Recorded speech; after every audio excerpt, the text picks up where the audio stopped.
Chapter 2 of Alice's Adventures in Wonderland by Lewis Carroll. The Pool of Tears. "Curiouser and curiouser," cried Alice. She was so much surprised that for the moment she quite forgot how to speak good English. "Now I'm opening out like the largest telescope that ever was. Goodbye, feet!" For when she looked down at her feet, they seemed to be almost out of sight, they were getting so far off. "Oh, my poor little feet! I wonder who will put on your shoes and stockings for you now, dears? I'm sure I shan't be able. I shall be a great deal too far off to trouble myself about you. You must manage the best way you can." "But I must be kind to them," thought Alice, "or perhaps they won't walk the way I want to go. Let me see. I'll give them a new pair of boots every Christmas." And she went on planning to herself how she would manage it. "They must go by the carrier," she thought. "And how funny it'll seem, sending presents to one's own feet. And how odd the directions will look. Alice's right foot, Esquire, hearthrug near the fender. With Alice's love." Oh dear, what nonsense I'm talking. Just then, her head struck against the roof of the hall. In fact, she was now more than 9 feet high, and she at once took up the little golden key and hurried off to the garden door. Poor Alice! It was as much as she could do, lying down on one side, to look through into the garden with one eye, but to get through was more hopeless than ever. She sat down and began to cry again. "You ought to be ashamed of yourself," said Alice. "A great girl like you," she might well say this, "to go on crying in this way. Stop this moment, I tell you." But she went on all the same, shedding gallons of tears, until there was a large pool all round her, about 4 inches deep and reaching half down the hall. After a time, she heard a little pattering of feet in the distance, and she hastily dried her eyes to see what was coming. It was the White Rabbit returning, splendidly dressed, with a pair of white kid gloves in one hand and a large fan in the other. He came trotting along in a great hurry, muttering to himself as he came, "Oh, the Duchess! The Duchess! Oh, won't she be savage if I've kept her waiting?" Alice felt so desperate that she was ready to ask help of anyone, so, when the rabbit came near her, she began in a low, timid voice, "If you please, sir." The rabbit started violently, dropped the white kid gloves and the fan, and scurried away into the darkness as hard as he could go. Alice took up the fan and gloves, and as the hall was very hot, she kept fanning herself all the time she went on talking. "Dear, dear, how queer everything is today! And yesterday things went on just as usual. I wonder if I've been changed in the night? Let me think. Was I the same when I got up this morning? I almost think I can remember feeling a little different. But if I'm not the same, the next question is, who in the world am I? Ah, that's the great puzzle." And she began thinking over all the children she knew that were of the same age as herself, to see if she could have been changed for any of them. "I'm sure I'm not Ada," she said, "for her hair goes in such long ringlets, and mine doesn't go in ringlets at all. And I'm sure I can't be Mabel, for I know all sorts of things, and she knows such a very little. Besides, she's she, and I'm I, and, oh dear, how puzzling it all is. I'll try if I know all the things I used to know. Let me see. 4 times 5 is 12, and 4 times 6 is 13, and 4 times 7 is, oh dear, I shall never get to 20 at that rate. However, the multiplication table doesn't signify. Let's try geography. London is the capital of Paris, and Paris is the capital of Rome, and Rome... No, that's all wrong, I'm certain. I must have been changed from Mabel. I'll try and say, how doth the little... And she crossed her hands on her lap as if she were saying lessons, and began to repeat it, but her voice sounded hoarse and strange, and the words did not come the same as they used to do. How doth the little crocodile improve his shining tail, and pour the waters of the Nile on every golden scale? How cheerfully he seems to grin, how neatly spread his claws, and welcome little fishes in with gently smiling jaws.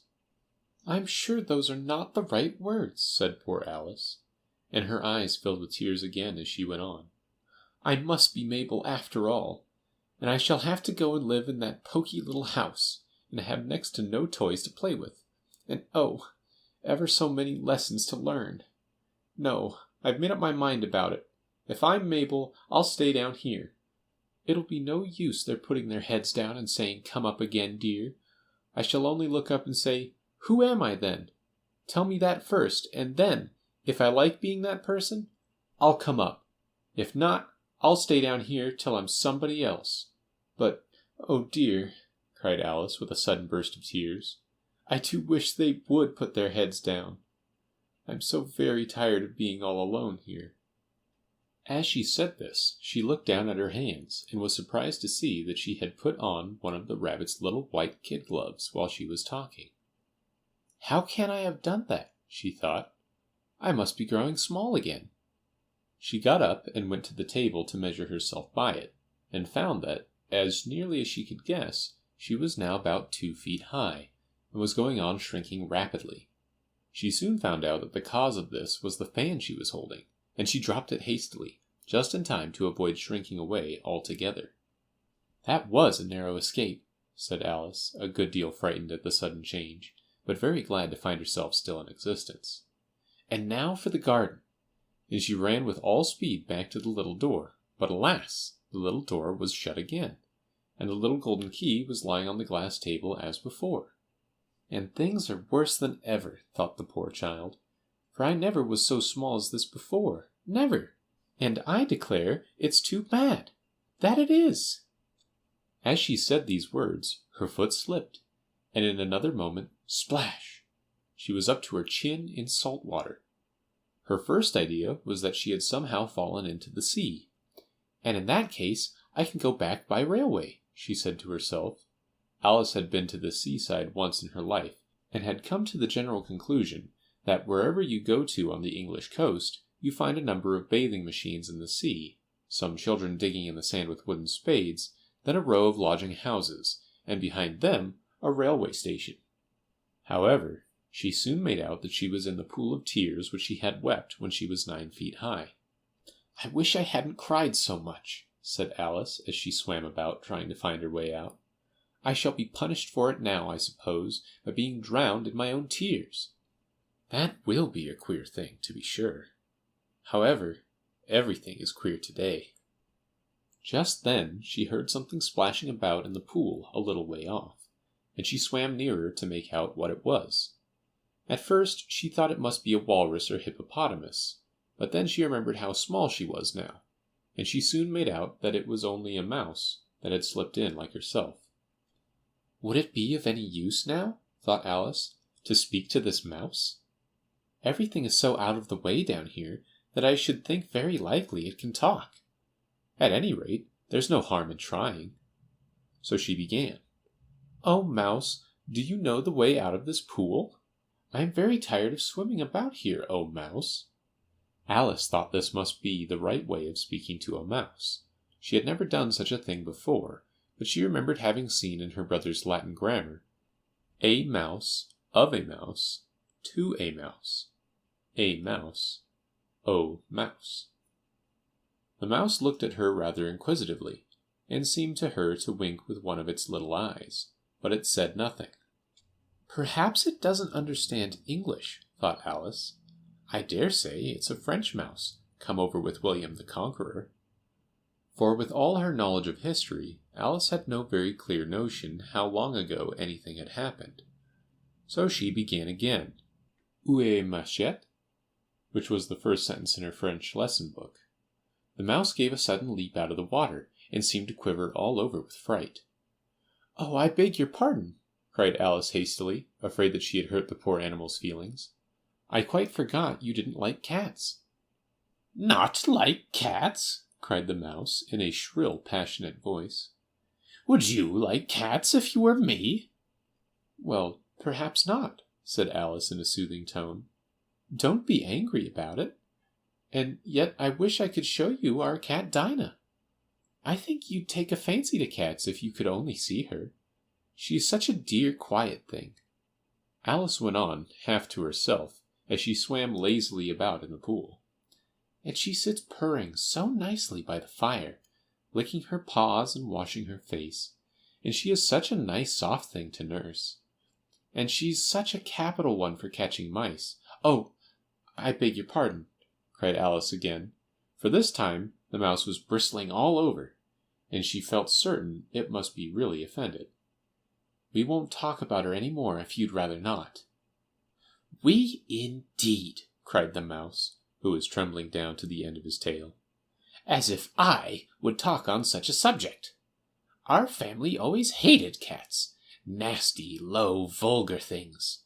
Don't let me hear the name again. I won't indeed, said Alice, in a great hurry to change the subject of conversation.